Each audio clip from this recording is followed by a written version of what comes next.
Climate change is real, but so is the power of hope and action. From saving energy to planting trees, every choice we make matters. Just like the heroes in the Protectors of the Wood adventure series, young people everywhere are rising to defend our planet. Join the journey where mystery, friendship, and climate action come together. Subscribe now and become a protector of the wood. Your story starts today. The Protectors of the Wood adventure series, episode number 268. Sara and Alison bring news. Hey, wake up. Alison and Sara are minutes away. Abby sat up with a jolt.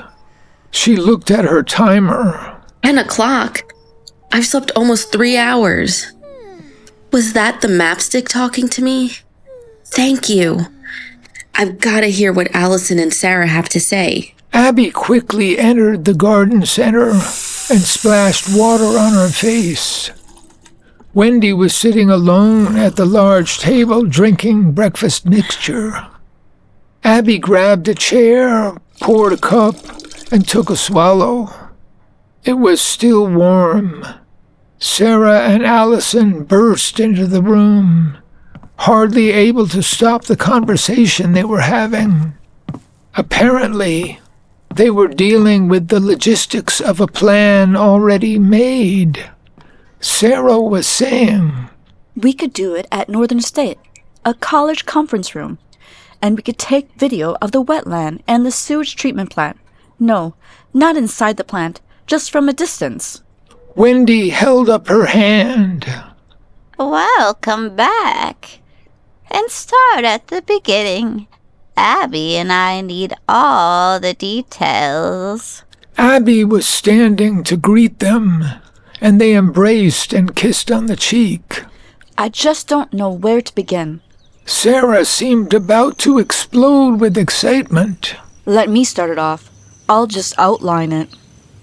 They all settled down. Alison calmly described their journey and a warm welcome from Sonny. They sat at the little table outside Sonny's shanty. The meeting was private, and he had emphasized the need for strict discipline in presenting information. They made a plan to present the facts, one step at a time. To begin with, Sonny pointed out that these new developments placed Governor Palmer in a trap of his own making. In the struggle over the future of the forest preserve, Rivergate, the Half Moon River, and the wetland, the governor's greed had pushed him to make disastrous mistakes. Abby could hardly believe what she was hearing. Can it be true? Alison got into the details.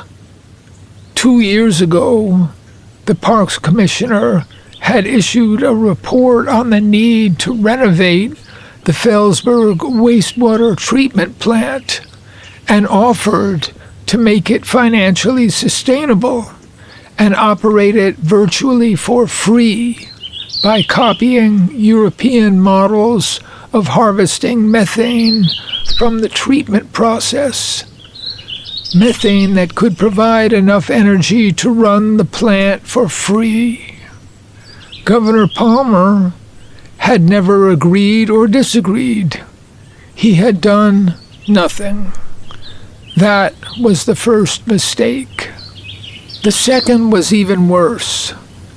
When the project manager of the massive Maywood housing development wanted permission to expand into the wetland onto landfill, and the Parks Commissioner had refused, Governor Palmer, a close ally of Milton Morphy, had said he would look at the environmental protection rules. But he never actually made a decision. The landfill and construction were done in spite of the commissioner's objections. The Geddon Corporation, the major investor in the Maywood project, had made billions, and these decisions not to act could make the governor and possibly Milton Morphy responsible in the public eye for the dream fever epidemic and all the chaos and suffering now taking place. Alison paused for a cup of tea, and Sarah's excitement bubbled over. Sonny is so clever. He said that Morphe isn't popular now that his tower in River City burned. Someone in Congress has already called for investigation, and the public will like the sewage from the housing built on the landfill even less. These colossal projects are done on the cheap, and this last one may be one cause of dream fever. Sonny is hoping for a major quarrel between the governor and Morphe. I would love to see a report on these outrageous abuses, but Sonny is right. We'll stay out of the line of fire for now and focus on helping parents protect their children.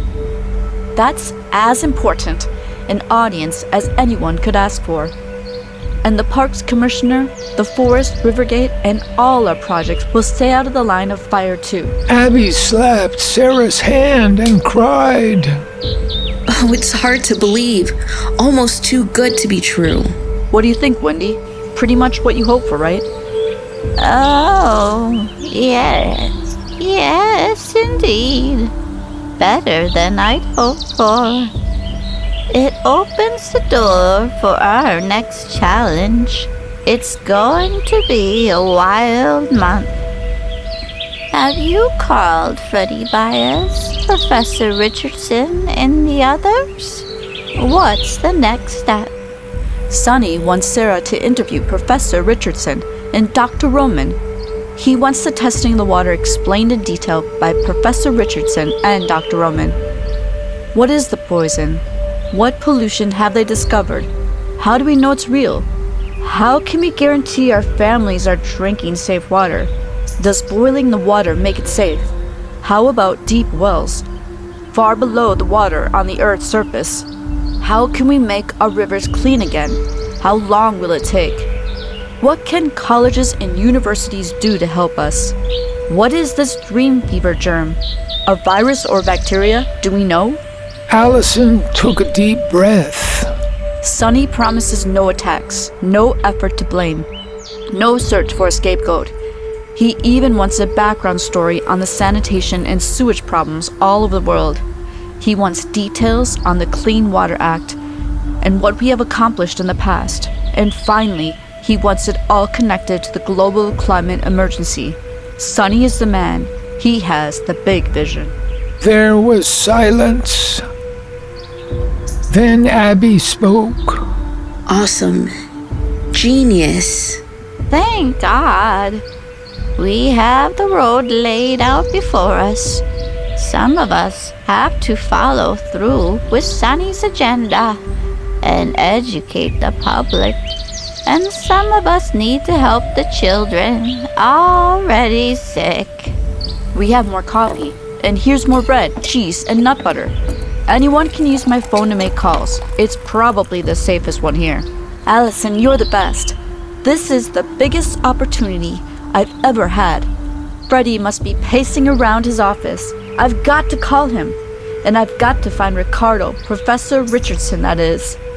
And maybe one of you can help us with Dr. Bear. We need an answer to this question. Can dream fever be spread from person to person? And if so, how does it spread? Just what I've been worried about. Wendy and I see Dr. Bear at 3, in just 4 hours. And we'll get her best answer and call you right away. We've all got work to do. Thank you all. Abby and I must organize the shed. Alison, can you join us soon with every sheet, pillowcase, towel, or washcloth you can find? I knew you were going to say that. Okay, here we go.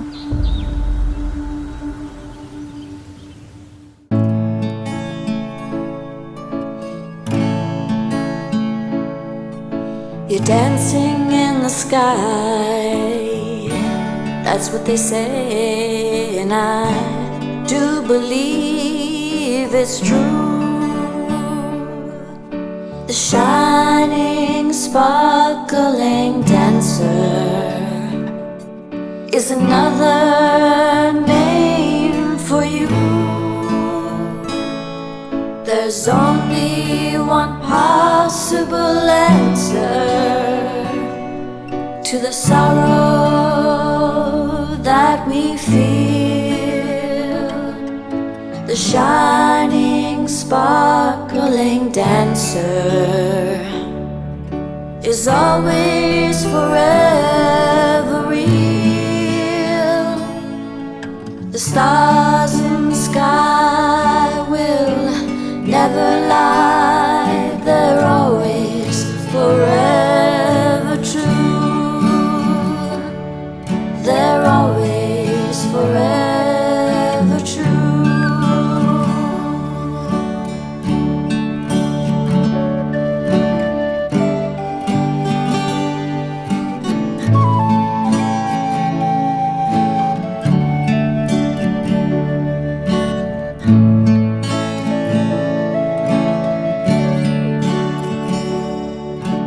Shining stars will always show a picture name for you.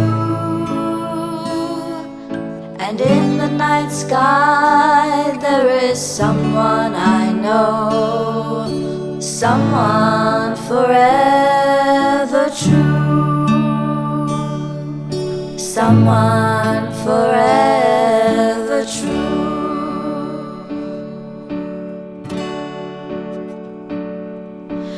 Morning or midnight and glimmering dawn, she comes and she goes, a picture of rose, the wonder of you, and the glory we share with friends everywhere.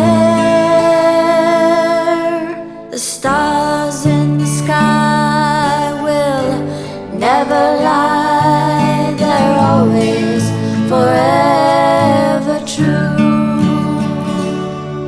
They're always forever true.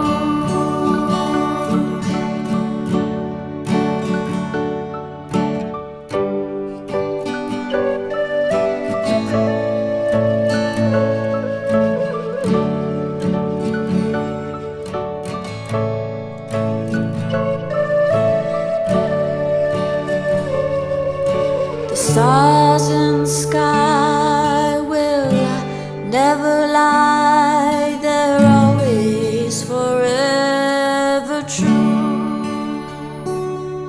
They're always forever true.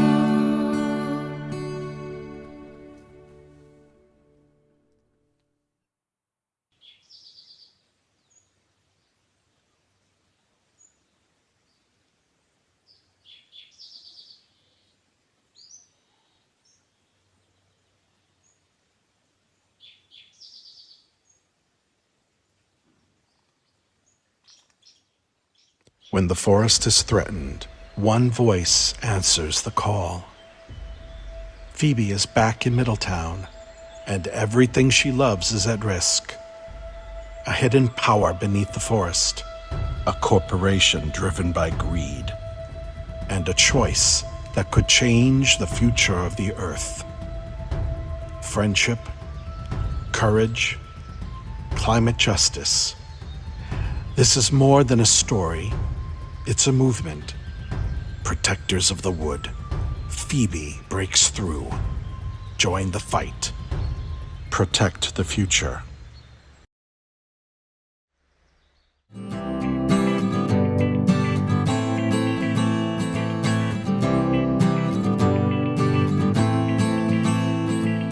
Trillions of living things are everywhere around.